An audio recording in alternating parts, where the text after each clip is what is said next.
What's up, guys? Biker Dave here, working on an Echo PB250 leaf blower, and just wanted to show you. This one basically stopped running, and it wasn't fuel, it wasn't spark, so it's honestly not difficult to just replace the carburetor because these things are so tiny. If they have trash or gunk or whatever in the carburetor, you might be able to clean it out and fix it. But like I said, these are not very expensive, so you might as well replace the whole thing and just be done with it, because I'm sure yours is old enough that it probably could benefit from it anyway, especially if yours was not running well to begin with. So I just want to show you, here's the original one, and make sure that the one you buy looks identical to the one you remove, because some of the PB250s have slightly different carburetors. So before you go buying them, I recommend you remove your original one. That way you've got something to visually compare to the new one you're going to buy. And I also recommend you buy the OEM brand carburetor. Walbro is what this one's called, if you see right there. And like when it's installed, it looks like this basically from the rear. So, and also want to show you what everything looks like. So if you're starting from scratch on maybe a rebuild, or you bought a used one that's in, disassembled and whatnot, and you want to see how everything connects, I'm just showing you what the vent hoses and fuel lines, how they connect, and the throttle mechanism, where it connects right there, just slides right on there. There's your idle adjuster screw. So I'm just showing you some simple stuff basically for someone who is starting from scratch, repairing theirs. Or if you're just not good with mechanics and whatnot. The good thing is when you buy one of these carburetors, a lot of them already come with new hoses, a new grommet, new filters. A lot of them already come with that. But if you buy the OEM one, it might not. But you can always purchase separately an entire set of the new filter, hoses, grommet, everything all comes in one cool kit. You can get those pretty much anywhere. I'll put links in the description where I got mine. The carburetor itself, though, if you're looking for OEM, it might be a little more difficult to find at a good price, that is. So I don't recommend you use the Chinese carburetors, because a lot of them are designed a little bit differently from OEM, and that's just been my experience working on these.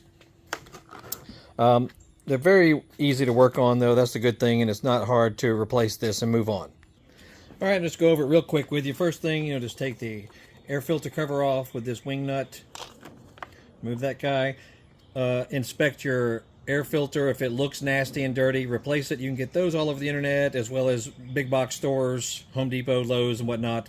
Just make sure you take your existing filter with you if you go to the store to buy it, to make sure you're getting the exact same size so it fits perfectly where it's supposed to. Okay, set that off to the side. And then you will need T27 Torx. You will need to remove these bolts here to get the airbox off, and that's how you remove the carburetor as well. Just remove these two guys here. Very easy, remove those. And when you're working on stuff like this, it's always a good idea to take photos as you go along. That way you can see how everything goes back together, so you don't lose track of what goes where. Okay, with your long bolts here.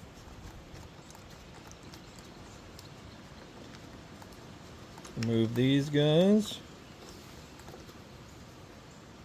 Okay, notice how they just pull right out. These are what hold the carburetor in place also, these long bolts here. Okay, now I've already replaced my carburetor, and it fired right up and runs beautifully. I'm just showing you how everything goes together. You'll have a gasket right here. This gasket goes like this. Goes like that right there, with a little shield that bends down to the left. Okay. If yours is in good shape, you can reuse it. Otherwise, you might have to purchase one separately, because it does not come with any of the kits. Not the ones that I saw, at least. But that's just how it goes on. And that's the main point of this video, is how everything goes in place. It's not a difficult job. And there's your throttle arm that's attached right there. It goes right in here, the little throttle rod, And that's how the throttle operates as you pull the trigger up top there. It just stick it right through that hole on the, on part of your carb. Very easy. Now, the other thing that's a little tricky for some people, or if you've never dealt with this one before, is these hoses here. Okay, you got two of them that are for ventilation. All right, and they need to be short also. Like you got this one here that has a filter, little filter on the end. It goes through and it just cuts short. You may have to chop yours off if you buy a brand new one, because they are kind of at a general universal length. You may have to adjust them. So I recommend you keep your old one together so that you can compare the exact length of all these little rubber tubes. Okay, and then for your ventilation for the carburetor, it goes from this guy, and that chops right off. That'll be basically down in the fuel tank. So the fuel tank will be like right here. Okay, and it's basically right behind there. Okay, it goes right behind there. That's how all this goes. So notice this little vent with this little filter. These filters could be replaced also if yours are in nasty shape. Make sure you replace the filters. But if you buy this entire little fuel line set and vent set, it comes with brand new filters. So that's also a good thing. These I don't think are bad if you get the Chinese ones. Of course, it's always good to go with OEM. But the Chinese little cheapos you can get on Amazon and whatnot, they're fine. It's just the carburetor itself that I don't recommend you get the China replica. All right, and notice how it's all chopped off right there. It's to allow ventilation. Okay, and then here's the actual fuel filter that goes down in the fuel tank. Okay, it goes down in there and it goes forward on the side of the tank right there. So it just slides right in and lays flat. Okay, and then the bulbs also, you can replace these bulbs easily. Just use a couple of little Phillips screws. Bulbs are easy to get. These little guys here to prime the system. You can replace those all day long. They're pretty self-explanatory how they go on. So if yours looks cracked or horribly red and whatnot, and it's just really brittle, it's probably a good time to replace it. If you're trying to work on your own carburetor, that's something you can do as far as a rebuild job. But like I said, trying to rebuild these tiny little carbs is almost pointless, because, they're just such tiny little holes and orifices in them. They're just, they're difficult to work with if you're trying to do a rebuild, other than the obvious basic stuff. That's why I like to just replace it and be done with it. What was going on with mine is it no longer would start, even though the fuel was good. I always use non-ethanol fuel. I checked the spark plug. It was good. It was getting spark as well. If yours is not getting spark, that means you probably need to replace the coil, which you can buy also. I'll put a link down below for that. I didn't need it, fortunately, but that's what it looks like. This is how it generates spark to the spark plug. And you can get those online all day long as well. Okay, but now let's put everything back together. All right, and as far as these other little hoses here, this vent hose goes straight up to this little port on the carburetor. Okay, and then the other little vent goes on this little brass port right here. So you just want to make sure you get the line. This is where it feeds fuel into the carb. This one right here, and this one just vents into the atmosphere. Okay, so we're just trying to give you a look at how everything is. Let me give you a little sharper view here. See how everything looks? That's the hard part of dealing with if you're working on one for the first time, or you got a basket case and you don't know how everything goes. I like to see videos like that where you can really relate to how everything fits together. Okay, and the idle adjuster screw points outward. All right, and then our little gasket will go here.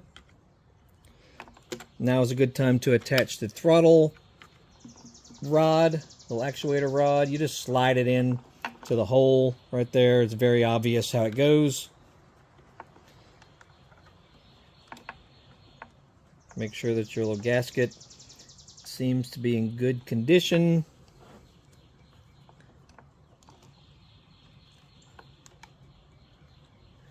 Okay, take your long screws and just poke them through. That'll hold the gasket in place.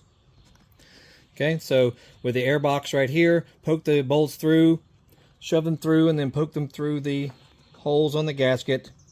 That'll hold everybody in place. Also notice there's your little choke mechanism right there. It's a choke to the choke lever. All that. You know, if all this looks nasty, you should clean it out with carburetor cleaner or contact cleaner. Same with working on, you know, any small engine, that sort of thing. And we'll take our T27 gently. You know, make sure that you tighten these evenly all the way down. Just snug them down. No big deal. And these long bolts are screwing into plastic now, so don't be, you know, Hulk Hogan and try and crank them down crazy. Just snug them. You know, just decent snug. You don't want to, don't tighten them as hard as you can, if that's what I'm saying. I don't have the torque spec, unfortunately, but when you're screwing into plastic, you don't want to over tighten it because you'll end up breaking something, and that's never good. And then this vent right here, just tuck it up behind. It just sits right behind it, right back there. That little vent filter. Okay, and if you haven't, you know, if your fuel is very old, get rid of the fuel that's in the tank. Always use non-ethanol fuel, and put fuel stabilizer in your fuel also. You know, it's a premix. You know, it's 32-to-1 premix. But as far as the fuel itself, always non-ethanol that you can get at most Quick Trips and other stations, or you can get them at Home Depot and Lowe's in little, you know, little cans and that sort of thing. That's what I recommend versus using standard pump gas that's got a lot of ethanol in it. Because that kind of fuel will go bad, and it will contaminate your fuel system, and it can mess up your carburetor, and that's never a good thing. All right, and then your little airbox cover, all you need to do is look for the choke indicators on the outside, and notice it's kind of at an angle. They screw directly in back in here. Same with this, just snug it down firm. Don't try and be crazy, man. Tighten it down. Make sure everything looks right. If you haven't, have a look at your spark plug. You know, here's a spark plug right here. And a lot of the kits actually come with, like, your rebuild kits that come with air filters and new hoses and filters. A lot of them come with a new spark plug. Now, it's not an NGK spark plug. You know, it's not like the good quality plug. So I sometimes don't recommend those little Chinese aftermarket ones. Make sure you go with NGK or you know, the OEM suggested model. This is the NGK. And let me get the model number. You'll need a 3/4 spark plug socket.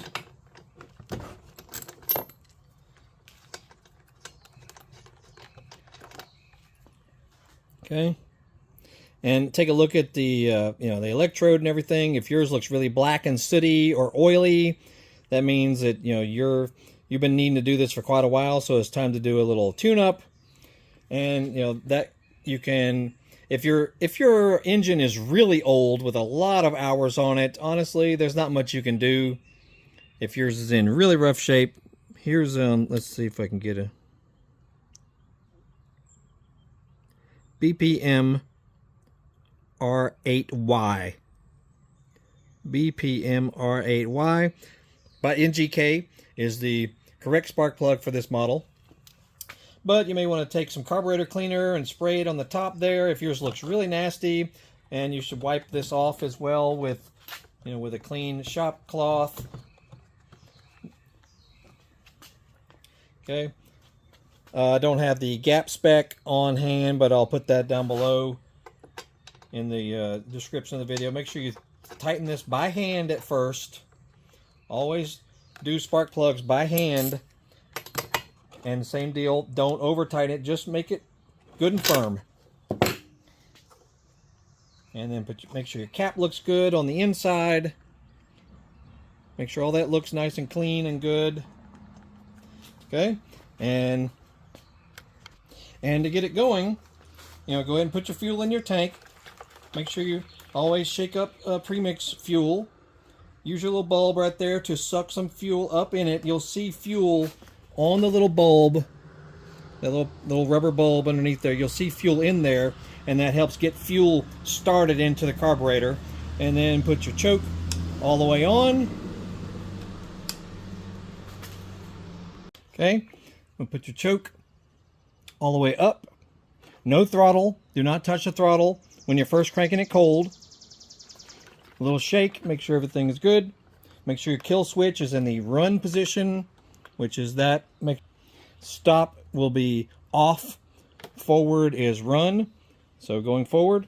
Okay, like I said, do not touch the throttle. Give it a little pull. Okay, once it fires like that, then push the choke down to about the halfway position.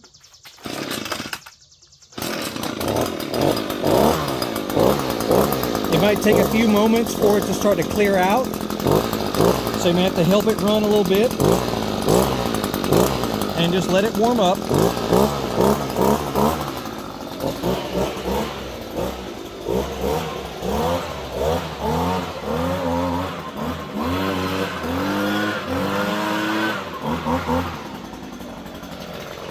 It might be a little boggy at first as it warms up and gets everything going through here, so don't be surprised if that's the case, just for a couple of moments as you get it going.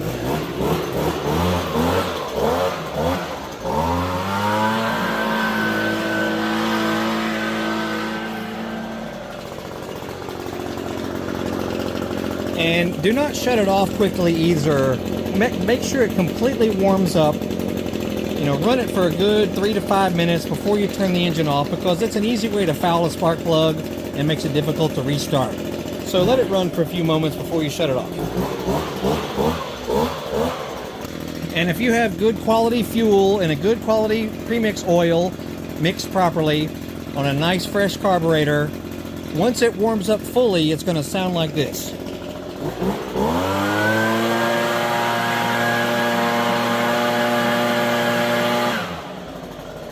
It should rev up nice and clean like that. You know, it shouldn't be boggy at the top. It should be really clean and even when it's fully warmed up.